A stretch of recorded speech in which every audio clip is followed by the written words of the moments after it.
Johnny এখন ঘুমাবে, ঘুম পেয়ে গেছে, এখন কোনো কথাই মনে আর শুনবে না। জনি, তোর জন্য দাদাটা জুতো অর্ডার করেছে, তুই জুতো নিবি? তোর এই 4টে পা, 4টে জুতো, আর এই তো এই নখ দেখ কত বড় নখ করেছিস তুই। নখগুলো কাটতে দিস না, কিছু না, নখগুলো বড় হয়ে গেছে। তুই জুতো পরবি কী করে? ওই তুই জুতো পরবি কী করে জানি?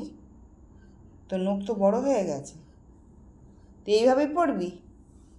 ঠিক আছে, দেখি জুতোটা আসুক। আর একটা জিনিস অর্ডার করেছি, বলবো না, পুজোর সময় তুমি পরবে। তোমার তো 22 তারিখে তোমার জন্মদিন, তোমার 22 তারিখে তোমার জন্মদিন, তুমি জানো? তোমার পুরো 2 বছর কমপ্লিট হয়ে গেল। হয়ে গেল না, হয়ে যাবে। 22 তারিখ এলে 2 বছর কমপ্লিট হয়ে যাবে জনির। সেপ্টেম্বরের 22 তারিখে তুমি হয়েছ। তুমি একটা ডিম এসছিলে, ডিম, ডিম থেকে হয়ে গেছো। কি হয়ে গেছো তুমি? ডিম ফুটে ছানা হয়ে গেছো। এর পিছনে লাগতে আমার খুব ভালো লাগে। ওই দেখো দুধ করবে, ঠিক আছে।